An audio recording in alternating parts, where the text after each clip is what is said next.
那是一个天灾频仍、民不聊生的年代，饥荒、瘟疫、腐败交织，天地似乎都在哀鸣。就在无数绝望的呼声中，一股神秘的力量悄然崛起，是要推翻旧天，重立太平。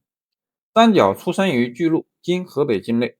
早在他之前，南阳人公从曾向汉顺帝和汉桓帝进献过一部名为《太平经》的书，也叫《太平清领书》，共有170卷。这部书写得十分讲究，文字用乌黑的墨写在洁白的丝帛上，行间用朱红色的线条隔开。每卷卷首衔接青色绫带，绫带上还用朱笔标注了章节标题。公从称此书为其诗纲集，或称虞集，得于曲阳泉水上。有诗认为该书荒诞不经，将其分藏。后来信奉黄老学说的张角拥有了很多工程的书，他通过传授法术和咒语广收门人，创立了太平道。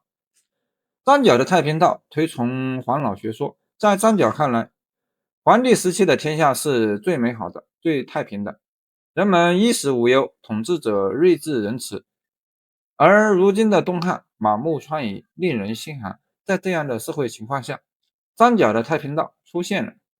张角与他的两个弟弟张良、张宝最初是在魏郡传播太平道。他自称大贤良师，四处给穷人看病，还不收医药费。因为他本来就有一些医学知识，一般的病症都能解决，因而得到了广大百姓的拥护。眼看百姓渐渐对自己产生了信赖，张角便开始宣传太平道的思想，还把太平道的思想和治病救人结合起来。果然，越来越多的人拜入太平道。10年之间，信徒便扩充了数十万人，遍布青州、徐州、幽州、冀州、荆州、扬州、兖州和豫州各州，都听从张角的号令，人数达到几十万之多。当时太平道可以说是民间最有号召力的组织。朝廷本来有些担心太平道会对东汉政权产生威胁，不过张角一直在宣扬治病救人的理念，朝廷也就放了心。可令朝廷意想不到的是，张角可不单单满足于给百姓看病。当时全国爆发瘟疫，冀州的灾情很严重。张角一方面给人治病，一方面派两个弟弟在百姓之间宣传太平道。在太平道信徒人数达到几十万之后，张角便把他们分成36方，一方就是一支军队，多的有1万人，少的有6、7千人。从这以后，张角开始谋划起义的事宜。公元184年，眼看时机成熟，张角悄悄地给全国各地的信徒传递消息，决定于3月5日起义，还打出了“长天已死，黄天当立，岁在甲子，天下大吉”的口号。张角命人在各个城镇和大街小巷留下“甲子”二字，用来提醒信徒不要忘记时间。就在这个时候，太平道却出了一个叛徒，这个人名叫唐周，他的上部是马元义。在张角宣布起义后，马元义率领着荆州、扬州的1万多百姓，悄悄地赶到叶县（今河北临漳），准备起义前的事宜。又数次到洛阳勾结宦官分序、徐凤，想要里应外合。唐周趁人不备，把太平道起义的消息告诉了东汉统治者。汉灵帝十分震惊，慌忙调集军队抓捕太平道信徒，并把这些人就地斩杀。马元义仓促之间抵抗不济，也被杀死。随即，汉灵帝在全国下令抓捕太平道信徒，并要求一定要抓到张角和他的两个弟弟。得知起义消息泄露后，张角也等不到计划好的那一天，索性于公元184年2月提前起义。他自封天公将军，张宝和张良分别被封为地公将军和人公将军。起义军戴着黄色头巾作为标志，因而也被称为黄巾军。张角3人带着黄巾军四处占领郡县，斩杀官员，还把官府的钱财粮食都分给老百姓。汉灵帝得知起义军攻占了不少郡县，心里十分着急。他连忙于当年3月任命何进为大将军，率左右羽林5营士屯于都亭，整点武器，镇守京师。下诏各地严防，命各州郡准备作战，训练士兵。整点武器，召集义军。而另一方面，汉灵帝又发精兵镇压各地乱事。卢植领副将中原，率军负责北方战线，与张角主力周旋。黄埔松及督军各领义军，讨伐颍川一带的黄巾军。督军又上表招募下邳的孙坚为左军司马。招募乡勇和淮水泗水精兵共1000多人出发，与诸军联军。同年3月，张曼成攻杀南阳太守楚贡，响应张角。汉军在首战并未得利，于4月，诸军就被黄巾军波才所败而撤退。黄埔松唯有与他一起进驻长社防守，被波才率大军围城，汉军人少，士气低落。同时，汝南黄巾军在少陵打败太守赵谦，广阳黄巾军杀死幽州刺史郭勋及太守刘卫。黄巾军并未因汉室的动作而有败退的迹象。5月，京师见黄埔松被围，派曹操率军救援，不过援军未到时，黄埔松已心生一计。在傍晚时分，吹起大风，黄埔松命士兵手持火把暗暗出城，利用黄巾军营在周围的杂草，用火攻大破敌人。城内也举出火把响应。黄埔松以鼓助战，冲入敌阵，黄巾军大乱，四处奔走，又遇上曹操的援军，被黄埔松、督军和曹操三面夹击，斩杀数万人。波才逃至阳翟，汉军大胜。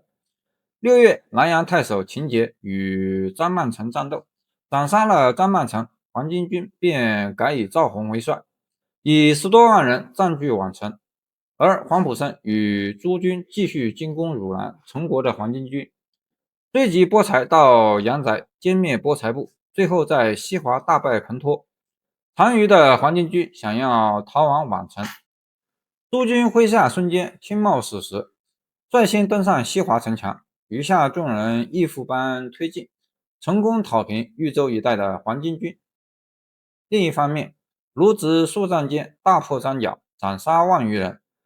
张角退守至广中，卢植追击，命部下挖掘壕沟，制造云梯，正值汉灵帝派左峰视察军情。有人劝卢植贿赂左峰，但卢植不肯，左峰便向汉灵帝诬告卢植作战不利。汉灵帝大怒，免除卢植的职务，并命人运囚车押卢植回京。卢植被押送回京后，朝廷重新布置作战战略。黄埔松北上东郡讨伐黄巾，诸军攻打南阳的黄巾赵弘军。董卓代替卢植继续攻打张角军所在的广中。诸军率军与荆州刺史徐求等人围攻黄巾赵弘军所在的宛城，从6月至8月仍不能克。朝中有人想要汉灵帝召回诸军回京换帅，幸得司空张温上书劝阻。此后，诸军率军急攻宛城，杀死黄巾军主帅赵弘。赵弘被杀后，黄巾余众以韩忠为帅，仍然占据宛城。诸军兵少，于是解散城围，扎下营垒，营造土上，面对城内鸣鼓呐喊，摆出进攻城西南的态势。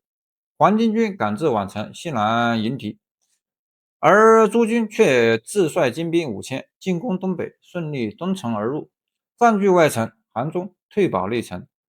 黄巾军受挫，士气低迷，向汉军起降。张超、徐求和秦节都认为可以接受，但诸军认为如果接受的话，会给百姓有力为贼、无力起降的错误观念，便不接受并急攻敌军。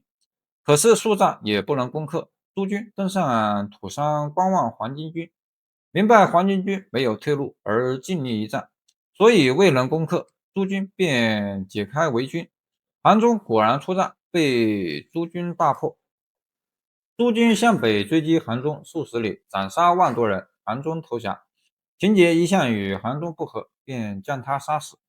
这举动反令黄巾军不安，又推申夏为帅，屯兵宛城中。诸军再次急攻，于公元1840年11月，申夏败走，汉军追至西鄂金山，又被大破，斩杀申夏及万多人，黄巾军解散，平定宛城一带。公元185年春天，班师回京。另一方面，黄埔松于8月抵达东郡，大破黄巾主帅仆以部众，斩杀7000多人，而董卓进攻广中的张角不利，无功而返，并要求黄埔松继续北上，替代他作战。10月，黄埔松抵达广州后，张角已经病死，接替张角的是弟弟张良。黄埔松与张良首战无果，便闭营休息，同时派人观察敌军举动。等黄巾军战意松懈之时，黄埔松率军在黎明时突袭敌阵，战至下午，成功大破敌军，斩杀张良及部众3万多人。11月，黄埔松与巨鹿太守郭典攻打下曲阳，成功斩杀张宝，俘虏10多万人。至此，张角兄弟领导的黄巾之乱被平息。公元188年，黄巾余部再度发动起义。2月，郭泰起事攻略太原郡、河东郡等地。4月，汝南郡各批黄巾军再起，攻占境内郡县。10月，青州、徐州黄巾贼又起，攻城略地。黄巾各部此起彼伏。这次起义的军队虽然规模不大，但分布广，数量多，镇压起来很是麻烦，令东汉政府十分头痛。太常刘焉向汉灵帝提议，准许地方官员自行打压起义军队。这样一来，地方政权的势力得到增长，起义也得到了根本上的控制。汉灵帝采纳了刘焉的提议。从眼前情况来看，这一措施的确能有效镇压起义军，但从长远来看，地方政权的强大会威胁到中央政权，地方官员拥兵自重，久而久之便不再听从皇帝的命令。公元192年，曹操设祈福，昼夜会战，击破拥众百万的青州黄巾，以其中精锐组建了青州军。公元205年，张燕率领其黑山军部众10余万人投降于统一北方的曹操。至此，黄巾起义以失败告终，但它给东汉政府带来沉重的打击，在一定程度上加速了东汉王朝的灭亡，揭开了东汉末年军阀混战的帷幕。那是一个天翻地覆的时代，东汉王朝风雨飘摇，宦官专权，民怨沸腾，群雄并起，天下动荡不安。就在这乱世之中，一位出身显赫的贵族正悄然登场。他出身世世三公的世家，才智过人，意气风发，却也心机深沉，野心勃勃。他的名字叫袁绍，字本初，汝南郡汝阳县人。曾经的少年英才，曾辅佐朝政，到群雄争锋。他的人生注定与乱世纠缠。今天就让我们一起走进那段波澜壮阔的历史，看袁绍如何从名门之后一步步走向权力巅峰，又在乱世中失去了属于自己的天下。东汉末年，群雄争霸，英雄人物层出不穷，袁绍就是其中一位。袁家世代为官，曾有好几个人在朝廷担任重要官职，袁绍自己也位居高官，因此袁家有世世三公的美称。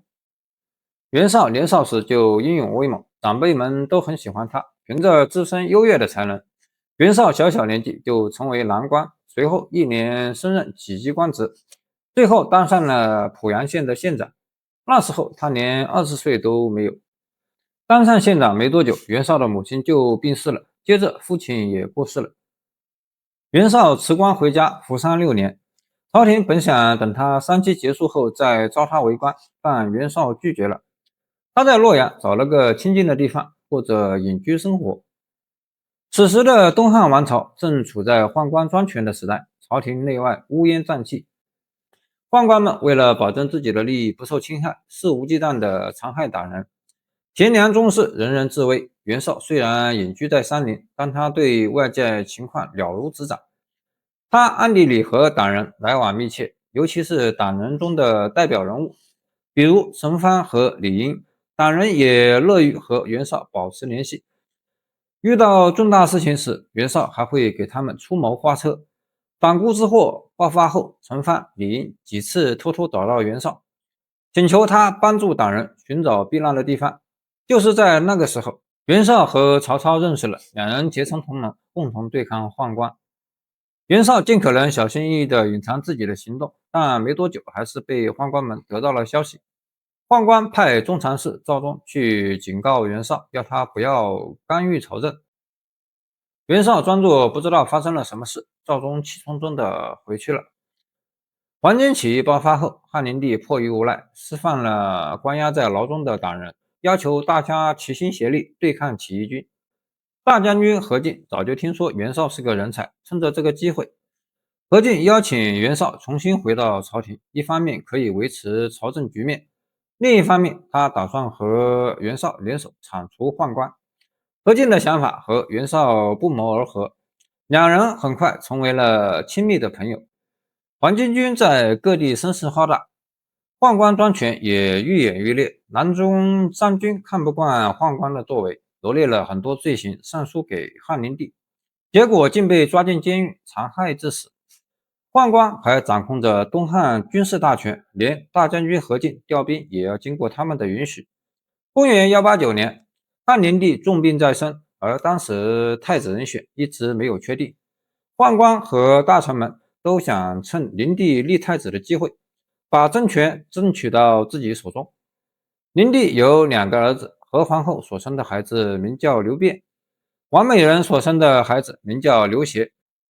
灵帝不喜欢刘辩，觉得他学疏才浅，不能担当国家重任，打算把皇位传给刘协。但中国自古重视嫡出子孙，如果让侧室所生的儿子继承皇位，大臣们一定会反对。汉灵帝愁眉苦脸，不知该怎么办。一旁的宦官猜到了灵帝的心思，便向灵帝提议把大将军何进调到外地去平定起义，然后就可以顺利的立刘协为太子。然而何进并不上当，他知道宦官是故意要让自己离开京城，于是何进让袁绍代替自己出征，粉碎了宦官的阴谋。灵帝死后，宦官蹇硕企图除掉何进，立刘协为皇帝。可是何进早就做了准备，蹇硕反而被何进胁迫，只好支持刘辩登上皇位，史称汉少帝。袁绍的叔父袁伟和大将军何进同为辅政大臣。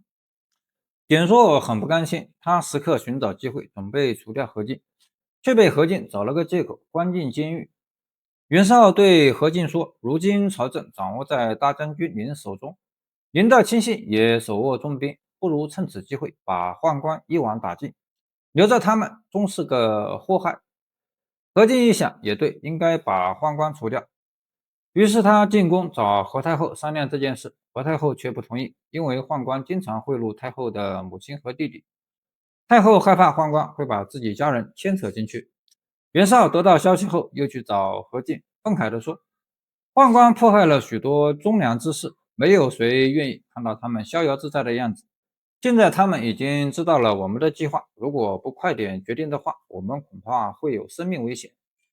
但何太后的家人在中间走了，加上何进犹豫不决，事情一直停滞不前。看到这种情况，袁绍索性自己行动起来。他鼓动何进把地方军队都调来京城，还四处招募士兵，吓得何太后和宦官惊慌失措。何太后让宦官出宫躲避，何进本来可以把宦官全部斩杀，结果手下留情，让宦官们跑掉了。宦官怀恨在心，使计把何进骗进宫，当着太后的面把他杀死。何进被杀的消息传出来后，部下们纷纷带着军队朝皇宫赶去，为他报仇。很多宦官来不及逃跑，都被当场斩杀。军队冲进来前，有几个宦官挟持汉少帝刘辩和陈留王刘协逃出了宫，正好遇上兵州牧董卓。董卓本来是按照何进的命令带领军队进驻京城，路上打听到中常侍张让等人劫持皇帝刘辩上了北邙山，之后在北邙山下遇见惊魂未定的汉少帝，看到汉少帝就在眼前，董卓假意热情迎接汉少帝和陈留王，带着他们和军队来到了洛阳。直到后来，人们才知道董卓的真实意图，他打算挟天子令诸侯，让天下归自己所有。而此时，袁绍和叔父袁伟正在京城大肆捕杀宦官党羽，连他们的族人也没有放过。有些男子因为没有留胡须，也被当作宦官杀死了。汉少帝落入董卓手中，朝廷所有事务都要经过董卓的批准。袁绍和董卓在处理政事时，因为意见不同，经常产生冲突。为了防止董卓杀害自己，袁绍趁人不备，跑到冀州躲了起来，不再和朝廷有任何联系。公元189年，洛阳城风声鹤唳，权力的暗流在宫廷里汹涌翻滚。汉少帝手足无措，董卓挟天子而来，狂妄自大地掌握朝政，朝堂上无人敢言，他的残暴和多疑像利刃悬在每个人头顶。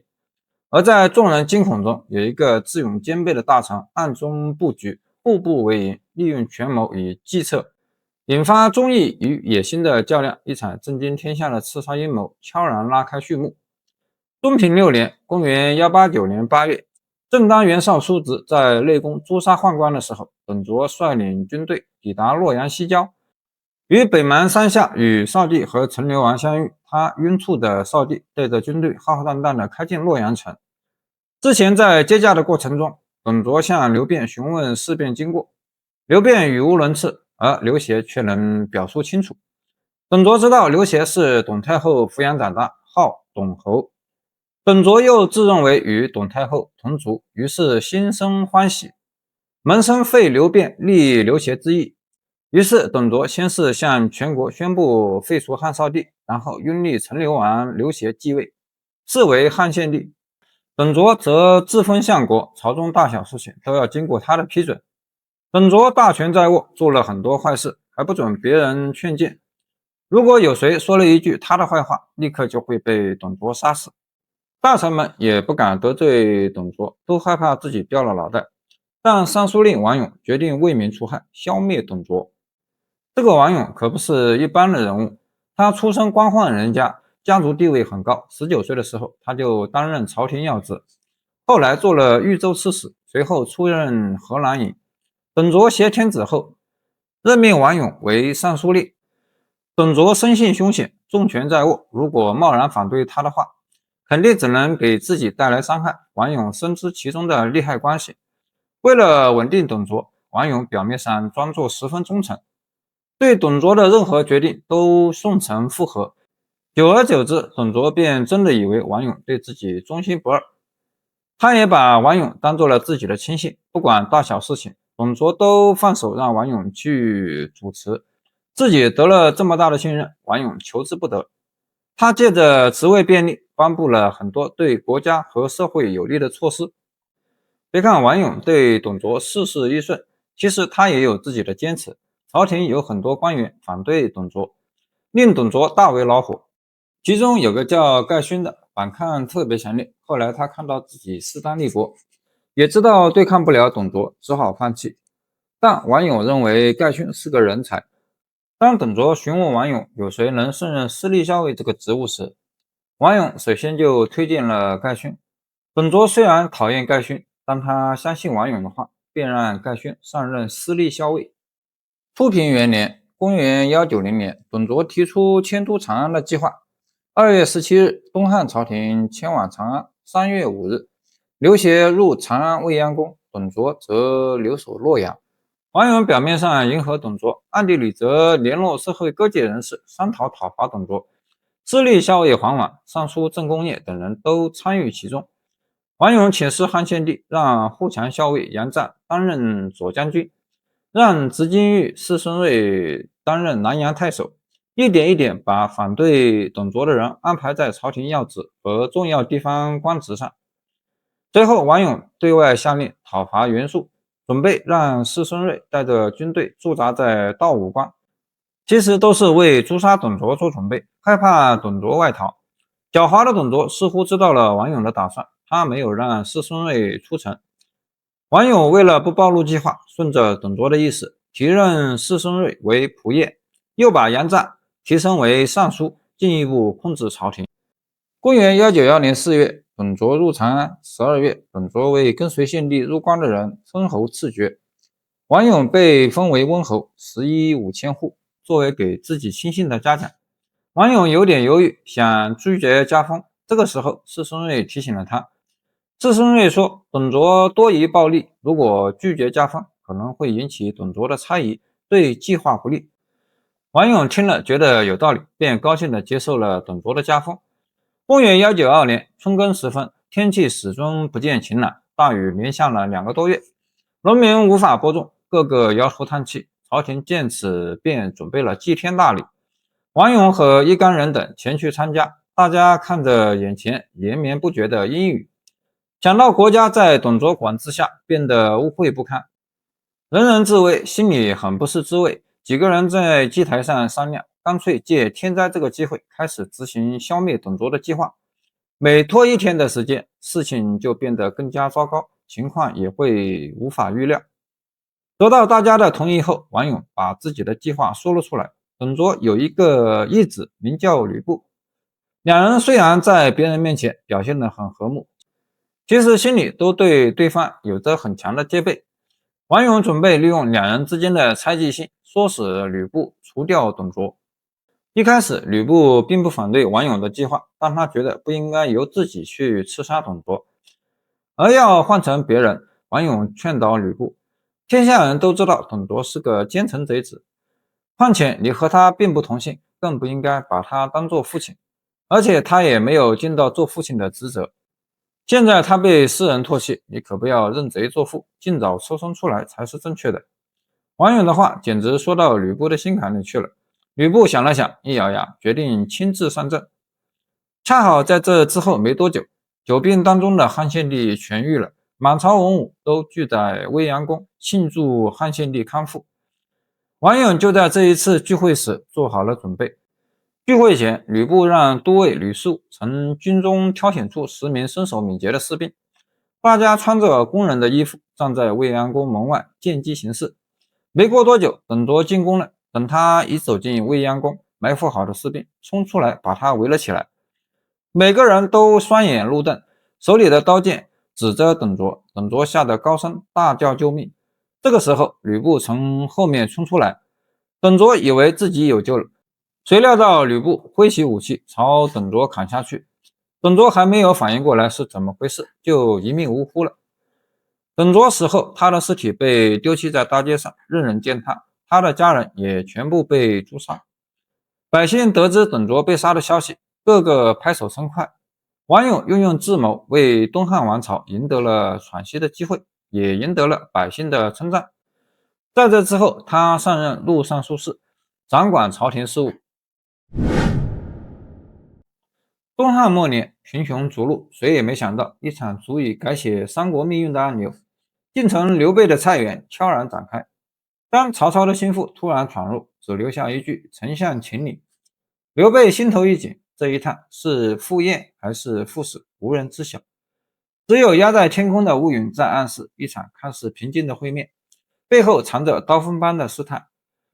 黄巾起义时，有很多有势力的人在地方招募士兵，联合朝廷一同镇压起义军。在攻打颍川黄巾军的时候，地方军阀曹操和官员卢植几乎把起义军全部斩杀，两人因此得到皇帝的封赏。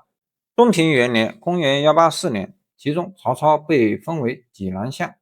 董卓掌权后，曹操不愿在他手下当官，后来王允联合大臣们反对董卓，曹操带着自己的人马加入其中，还在诛杀董卓亲信时立下不少功劳。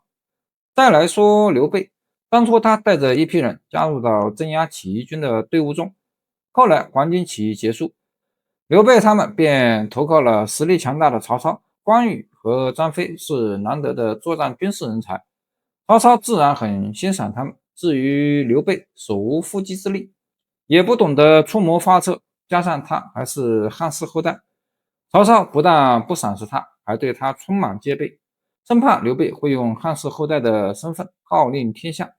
曹操之所以这么担心，是因为他在董卓之后也做出了挟天子令诸侯的举动。曹操把汉献帝囚禁在自己身边。初平3年公元192年，董卓旧部李傕、郭汜等人以为董卓报仇为借口，率军攻陷长安，杀死司徒王勇等人，掌控朝政达4年。建安元年公元196年，汉献帝成功登迁至洛阳，并在曹操的控制下迁都许都，今河南许昌。李郭之乱结束，进入了曹操挟天子以令诸侯的时期。曹操的所作所为和董卓没有两样。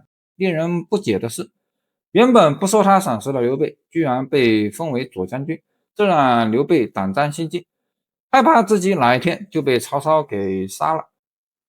关羽和张飞也很为刘备担心，可是他们两人经常要带兵在外打仗，总不可能一直守着刘备吧？想来想去，刘备干脆躲在家里种菜浇花，对身外事一概不过问。自从袁绍和董卓产生矛盾，跑到冀州之后，就在当地大肆招兵买马，扩充势力。没多久，袁绍手下就有了10万大军，俨然成了地方一霸。而他也有拥兵自立的打算。面对这样的局面，曹操心里很是不安，身旁有个刘备已经足够头痛了，袁绍又要和自己争天下。想到这儿，曹操决定先探探刘备的口风。这一天，刘备正在自家菜园里忙碌着，突然在曹操手下当差的许褚、张辽带着随从冲了进来，要把刘备带去曹操府上。刘备吓得不知所措，胆战心惊地问：出了什么事？张辽和许褚并不搭话，只是再次说明是曹操请他前去。刘备无可奈何，只好放下手中的活计，随他们离开了家。到了曹府，曹操笑着出来迎接刘备，说：玄德在家可做了一些大事啊。刘备一听，吓得说不出话来。正要解释的时候，曹操带着刘备来到后花园，又说：难得你有闲心在家里种菜浇花。听了这话，刘备悬着的一颗心总算放下了。他连忙拱手对曹操说：只不过在家闲得无聊，就种些菜打发时间。曹操说：刚才看见树枝上梅子青青，忽然想起去年征讨张绣时，道上缺水，将士们都口渴，我心生一计，用鞭虚指说前面有梅林。军士听了这句话，嘴里都生出唾沫，才不渴。现在看见这梅子，觉得不渴不赏，又当酒馌煮熟，所以邀请使君来小亭一会。说完，曹操和刘备走进花园中的小亭子里，两个人把酒言欢，喝得十分尽兴。酒过半巡，天空突然变得阴暗起来，大片的乌云压得低低的，预示着一场暴雨即将来临。曹操起身，站在栏杆前眺望天空，刘备也站在旁边。曹操问：玄德知道龙有千变万化吗？刘备说：属下不清楚，愿闻其详。曹操说：龙可以变换各种形态，或大或小，腾云驾雾，还可以隐身。当它隐身藏在某个地方的时候，那个地方必定会有异象出现。世人经常用龙来比喻英雄，我想你以前在外奔波，见识丰富，一定知道当今世上谁是真正的英雄。听到这里，刘备总算明白了曹操的真实意图，他想糊弄过去，可是曹操不吃这一套。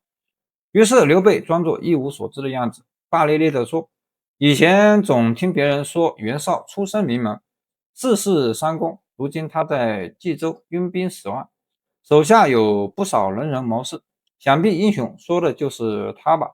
又或者是袁术，兄弟二人都有统治者的风派。曹操不屑地说：袁绍只不过是一个小人，看到利益就奋不顾身，碰到困难又退缩不前，根本担当不了英雄的称号。而袁术更是不行，早晚我会把他打得落花流水。刘备又说：听说有一个名叫刘景升的人，名声也很响亮，也许他担得起英雄的称号。曹操更加不屑，那种人只是空有外表，没有一点真才实学，一点儿也不挨边。刘备再说：江东孙伯符怎么样？他可是万人敬仰的领导者啊。曹操摇头否定，刘备还说出了刘璋、张绣、张鲁、韩遂等人的名字，都被曹操一一否定。刘备说：我实在想不出来了。曹操转过身，用手指着刘备说：如今天下间能算得上英雄的，只有我和你而已。刘备慌了神，不留意把桌上的筷子掉到地上，正巧天上响起一声惊雷，刘备连忙调整表情，弯腰把筷子捡起来，对曹操说：这声雷真是吓人，害得我连筷子都掉到地上去了。曹操问：男子汉大丈夫还会害怕雷声？刘备答：雷声响得毫无预兆，害怕也是应该的。说完在心里长吁一口气。还好曹操没有怀疑。这次饮宴之后，刘备和关羽、张飞商量该怎么摆脱曹操的控制。没多久，机会来了。建安4年（公元199年），袁术欲乘下邳北上投靠袁绍。曹操令刘备与朱灵、陆昭出征，前往下邳截击袁术。夜间，刘备立即东行。陈馀、郭嘉再次劝曹操，曹操于是派人去追刘备，但已追不上，袁术无法通过下邳，然后退至寿春，很快就病死了。刘备到下邳，朱灵等人返回。刘备于是杀死徐州刺史车胄，留关羽守下邳，自己回到小沛。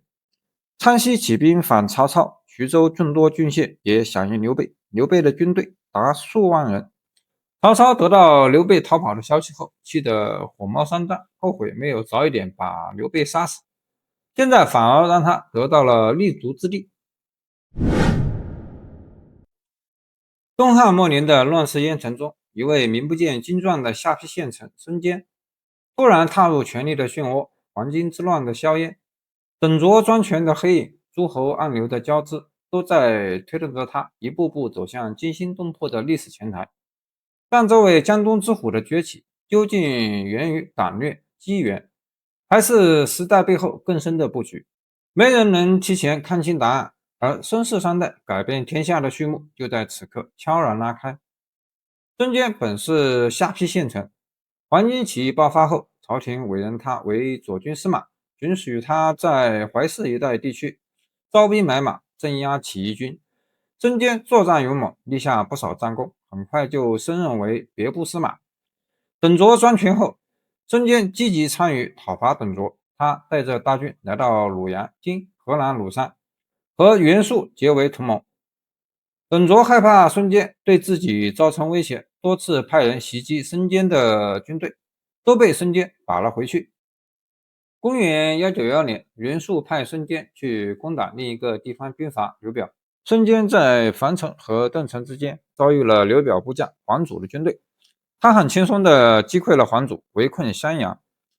刘表命黄祖出兵奇袭，黄祖又败，想回城时，孙坚切断了他的退路，他只得撤往县山。孙坚追击黄祖，想扩大胜果。黄祖逃到县山的竹林里躲藏起来，准备放箭射死孙坚。孙坚只顾一路追赶，没料到会遭遇埋伏。孙坚不幸中箭，回去之后没多久就不治身亡了。孙坚有2个儿子，大儿子叫孙策，小儿子叫孙权。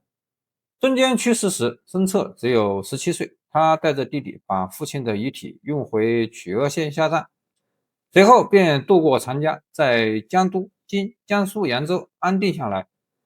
孙策在江都结交了不少能人异士，还组建了自己的军队。他不像别的军阀那么暴力，待人接物都很有礼貌，而且懂得用人之道，体恤部下，善于接受建议，人们都乐于为他效命。短时间内，孙策手下就聚集了大批人马，想做一番大事业，光靠一个人的力量是不行的。公元193年，孙策带着军队前往寿春，投奔了袁术。为了让袁术接纳自己，他对天下局势做了很精确的分析，还把自己的想法告诉了袁术，并说自己要接替父亲未完成的事业。说到动情处时，孙策痛哭流涕。袁术心里明白，孙策是个有真才实学的人才，但他对孙策怀有戒心，害怕他会威胁到自己。袁术想了个主意，孙策的舅舅吴景当时是丹阳太守，袁术指示孙策去投奔他，孙策没有办法，只好带着部下赶往丹阳。靠着吴景的势力，孙策的军队得到了进一步的扩张。可是谁也没有料到，丹阳遭到了荆县大帅祖朗的攻击，吴景和孙策奋力抵抗，还是被打败了。孙策的军队几乎全军覆没，眼看前路渺茫，孙策只好再去求助袁术。这一次，袁术找不到理由来拒绝孙策，只好拨给他1000多人。孙策就带着这些人马与吴景一起击败祖朗，将其赶走。其后，在袁术手下做事，孙策的本领也渐渐显露出来，得到了一部分人的称赞。有一天，丹阳为朱子对申坚说：袁术没有雄才伟略，眼下虽然风光，但不会长久。凭你的才能，足可以争霸一方，何必在他手下消灭？江东地区是块宝地，不如把那儿占领下来。孙策仔细思考了朱志的建议，觉得是一个好办法。正巧孙策的舅舅吴景在江东作战，孙策于是就请袁术，希望袁术同意自己去江东为舅舅助阵。为了让袁术放下戒备，孙策还许诺会在江东招募更多的人来报效袁术。一开始袁术确实很矛盾，他怕孙策这一去就是放虎归山。可他转念一想，江东周围的地方势力都很凶猛，就算孙策真的占领了江东，也不可能长久下去。这么一想，袁术放心了。他不但同意了孙策的请求，还上奏朝廷，封孙策为泽冲校尉。孙策带着部队朝江东赶去，很多人听到孙策出行的消息，纷纷赶来投靠孙策。等到达吴景的驻地溧阳之后，孙策手下已经有了5000多人。丹阳太守周善的侄子周瑜是孙策小时候的好朋友，他听到孙策到来的消息后，曾说服那里运了很多粮食给孙策，还表示自己也要加入孙策的阵营，喜得孙策不知道该怎么感谢他。渡过长江后，孙策首先对刘祖进行攻击，这一战收获了很多粮食和武器，接着又对荣城发起进攻。荣城当时属于刘繇的势力范围，由他的部下轸戎看守。第一场交战中，孙策腿上中了一箭，士兵们手忙脚乱地把他抬回军营。孙策灵机一动，让士兵对外谎称自己被箭射死了。于是大家在军营里高声大叫：孙兰被箭射死了！事情一传十，十传百，很快就传到轸戎军营里。轸戎得知后很高兴，命令手下乘胜偷袭孙策的部队。可是孙策早就布下了埋伏，轸戎偷袭不到。又得知孙策还好端端的活着，着实把他气得半死，只好命令部下严防死守，不给孙策一点可乘之机。眼见轸戎的防御严不可破，孙策干脆掉头攻打曲阿县。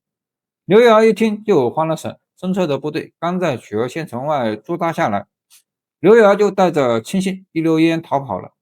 孙策轻而易举地得到了曲阿县，他在城里到处张贴布告，劝刘繇和轸戎的士兵前来投降，并承诺不强迫他们参军，如果有谁愿意加入孙策的军队，就减免那家人的税赋，要是不愿意也不勉强。布告一出，前来投奔的人络绎不绝，百姓很感谢孙策，家家户户都拿出酒水、粮食犒劳军队。没过多久，孙策的军队从几千人增加到2万多人，孙策的威望也震惊了整个江东地区。若是不出意外的话，孙策肯定会取得更大的成功。然而事与愿违，公元200年，孙策在当涂山中打猎，途中被暗箭射中。虽然医生竭尽全力治疗伤势，但孙策的病情一天天的加重，没多久就去世了。死前，孙策把得力部下都召集到床边，请求他们全力辅佐孙权。部下们含泪答应了。孙权当时还没到20岁，悲痛之中，他继承了哥哥的将军职位，正式开始对江东进行统治。他做的第一件事就是讨伐江夏太守黄祖。黄祖手下有一员大将名叫甘宁，从没得到黄祖的重用，于是他离开黄祖，转而投靠孙权，并给孙权提出了很多可行的建议。孙权依照他的办法，训练了一支精锐上将的水军，向黄祖宣战。黄祖连忙把自己的水军派出来，在江边摆下阵势，还用2条大船阻隔在江面上。孙权的水军毫不畏惧，他们穿着厚实的盔甲，一路高喊着冲到黄祖的船边，没几下就把2条船占领了。黄祖被孙权水军的士气吓住了，好半天才缓过神来，下令回击。结果派出去的将士们差不多都被杀死了。皇祖没有办法，只好弃城逃跑，但终究难逃一死。孙权得到了夏口城，也赢得了全军将士们的拥护。那些原本对他持有怀疑态度的人，再也不敢有异心，全部认认真真的跟着孙权打仗，听他指挥。此后，孙权几次招募有志之士，对周边地区发动战争，势力范围进一步扩大，得到了更多人的拥护，在江东地区的威望与日俱增。公元2世纪末，中原战火不休，群雄割据之势愈演愈烈，北方诸州进入袁绍掌控，10万精兵分势正盛，而许都之畔，曹操仅率2万长兵，粮草匮乏，人心未稳，被视作随时可能被碾碎的弱者。就在所有人都以为胜负已定的时候，一场改变历史走向的博弈悄然拉开序幕。强弱易逝，生死逆转，究竟谁能掌控命运？公元198年，袁绍跑到冀州，打败了占据在那儿的公孙瓒，然后把青州、幽州、并州全部占为己有。经过一段时间的发展，袁绍已经拥有了10万大军，曹操当时只有2万人马。从实力上来看，袁绍说得上是当时割据势力中最强大的。曹操人马虽少，但他时刻想要把袁绍灭掉，而在这之前，他必须先壮大自己的势力。曹操首先对盘踞在寿春（今安徽寿州）的袁术发动进攻，没用多少时间就把袁术的军队打得落花流水，逼得袁术弃城逃跑，投奔了袁绍。接着，曹操暗中命人在河内郡挑起事端，再发兵攻打，最后占领了河内郡。这个时候，曹操的领土差不多包括了黄河以南、淮汉以北的大部分地区，而袁绍正好位于黄河下游以北的地区，两个人形成了对立局面。起初袁绍没有把曹操放在眼里，如今曹操势力与日俱增，袁绍不得不开始注意曹操的动静。袁绍想要称帝，曹操成了第一个对他设置障碍的人。这么一来，袁绍觉得很有必要把曹操消灭掉。公元200年，袁绍命将领颜良带着10万大军、1万多匹战马，准备南下进攻许都。曹操早就想和袁绍大战一场，如今机会来了，自然很兴奋，但是他的部下却忧心忡忡。很多人认为袁绍兵强马壮，胜利的机会非常渺茫。曹操却不以为然，他对袁绍十分了解，认为袁绍完全没有别人说的那么厉害，只是一个妄自菲薄的小人，根本不懂得用兵打仗，还对手下人态度恶劣，可以说袁绍在军中不得人心。所以曹操不惧怕袁绍，他把自己所有的兵力都集中起来，先让战霸带着一队士兵从南阳（今山东临以北）到达青州，占领祁郡（今山东临淄）、北海（今山东昌乐）和东安（今山东沂水县），防止袁绍部队从许都的东面进行偷袭。曹操率兵进据冀州黎阳（今河南浔县东黄河北岸），令于禁率步骑2000屯守黄河南岸的重要渡口延津（今河南延津北），协助扼守白马（今河南滑县东黄河南岸）的东郡太守刘延，阻止援军渡河和长驱南下，同时以主力在官渡（今河南中牟东北）一带筑垒固守，以阻挡袁绍从正面进攻，派人政府关中，拉拢凉州，以稳定侧翼。2万人马对10万人马，获胜的可能性确实很微小，因此曹操没有把兵力分散出去，而是集中守住几个重要的地方。这种做法无疑是正确的，尤其是官渡这个地方，水利交通发达，四面都是比较重要的城镇，而且还是许都东北面的重要关口。如果不守住这，许都一定会被袁绍攻破。正在曹操紧张的部署防备时，刘备首先对曹操发起进攻。当时刘备从曹操手下逃跑，并且占领徐州，令曹操大为光火。如今刘备经过一段时间的休整和发展，手下已经有了1万多人，还占领了下邳和沛县。他听到袁绍准备讨伐曹操的消息，便和袁绍联合起来，由他先一步发动进攻，让曹操措手不及。然而刘备才刚刚出兵，曹操就亲自率领军队朝沛县攻了过来，没多久就占领了沛县，还抓住了关羽。关羽被带到许都曹操后里一带，任命为偏将军。刘备则跑到袁绍那儿躲了起来。颜良先围攻白马城，曹操率兵迎战，他故意把部队带到延津（今河南延津北），在白马以西，让颜良以为他们要从那儿过河。援军果然上当，颜良派一队人马来延津攻打曹军。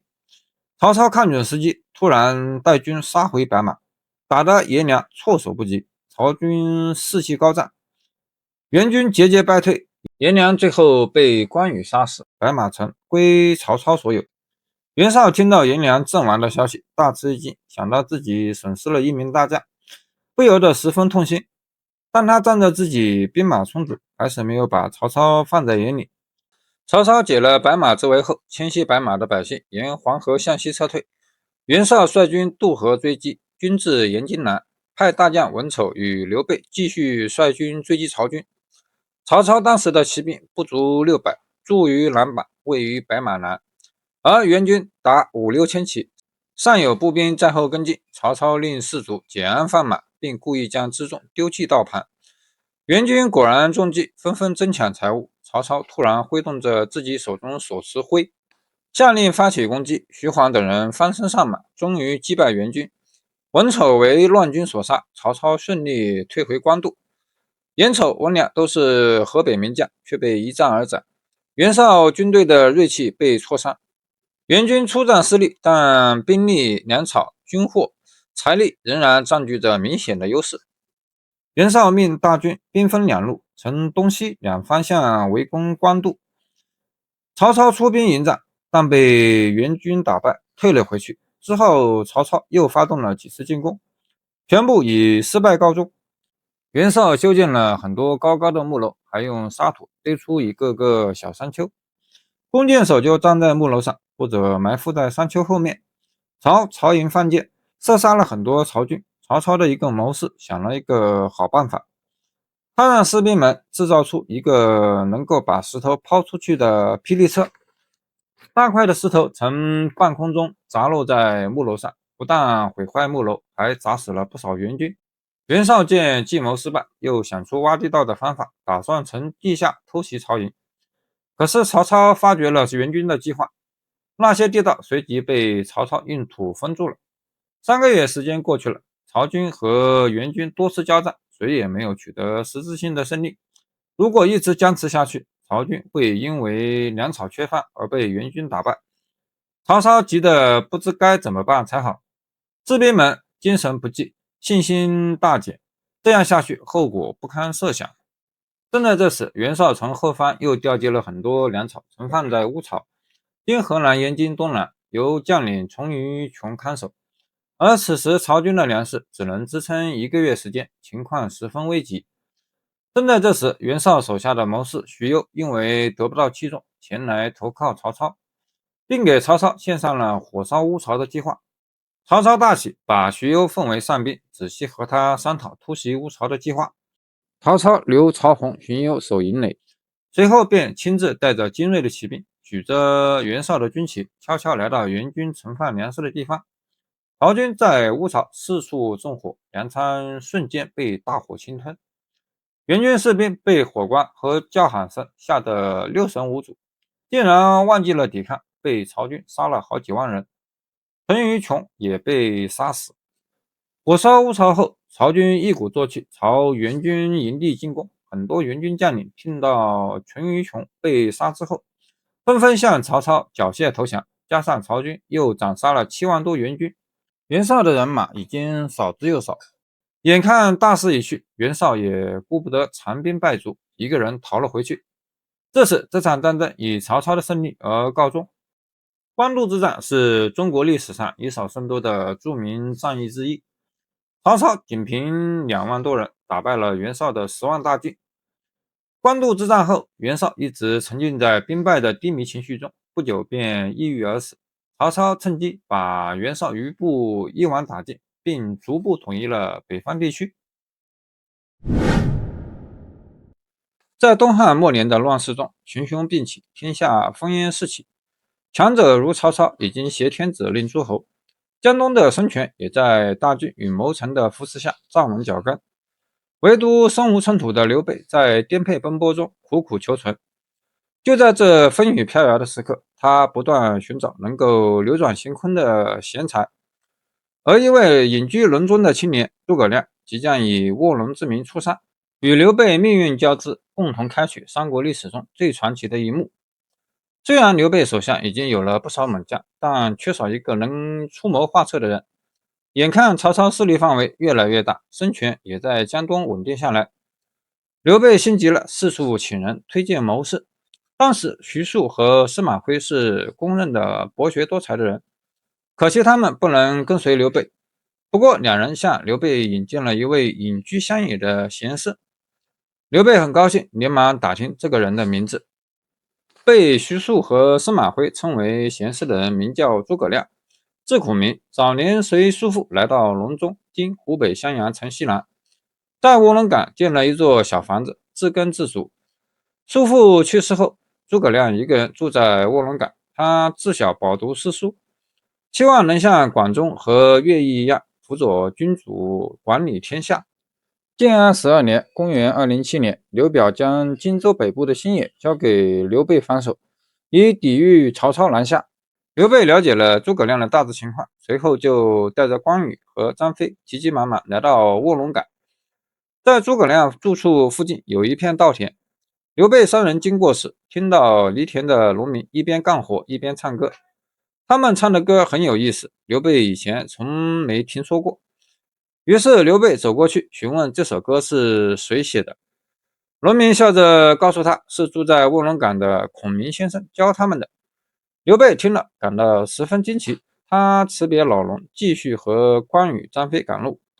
来到卧龙岗，看到诸葛先生门外站着一个小书童，刘备上前鞠了一躬，对书童说想见一见诸葛先生。书童摇了摇头，说先生今早出门去了，现在还没回来呢。刘备有点失望，又问诸葛先生什么时候能回来。小童回答说不知道，也许很快，也许很晚。刘备三人只好无功而返。其实诸葛亮是故意在刘备来拜访的时候出门，他早就知道刘备的来意，之所以这么做，是想考验一下刘备的诚意，看看刘备是不是一个值得自己去帮助的明君。过了几天，刘备准备了一番，带着关羽、张飞再次前往卧龙岗。这一次，刘备仍然没能见到诸葛亮。在他们来之前，诸葛亮就和朋友们出门去了。由于这天天气非常恶劣，寒风刺骨，还飘着鹅毛大雪，加上一连两次都没能见到诸葛亮，张飞的火爆脾气上来了。他气冲冲地喊着要把诸葛亮用绳子捆着，带到刘备面前。关羽也很气愤，想到刘备亲自登门拜访，诸葛亮居然不给面子，实在欺人太甚。看着火冒三丈的两个人，刘备不停地劝慰他们，决定过几天再来拜访。第三次，诸葛亮终于没有出门，可刘备来的不是时候。书童说先生正在睡午觉，刘备生怕这次又是无功而返，连忙说等诸葛先生醒后再通报。于是刘备三人站在门外等着诸葛亮醒来。两个时辰过去了，暴脾气的张飞又忍不住了，他在屋外来回走动，高声叫喊，等我一把火烧了这间茅草屋，看他出不出来。刘备和关羽一起劝阻张飞。诸葛亮终于醒了，听到书童前来汇报，说刘备在门外等了很久，连忙命书童把他们迎进来。经过这几次的观察，诸葛亮明白刘备是诚心诚意来拜访自己，对刘备也不再怀有戒心。刘备进屋后，开门见山邀请诸葛亮当自己的军师，把自己想光复汉室、一统天下的想法一一说出。诸葛亮赞叹刘备的雄心壮志，也为他的诚意所感动。两个人促膝长谈，对天下情势做了一番详细的探讨。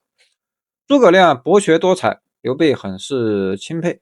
历史上把诸葛亮分析天下事称作隆中对。刘备和诸葛亮越聊越投机，两个人都遗憾没有早一点认识对方。之后，诸葛亮便随刘备等人出山，正式成为刘备的军师，替刘备出谋划策，最终让刘备成为三国霸主之一。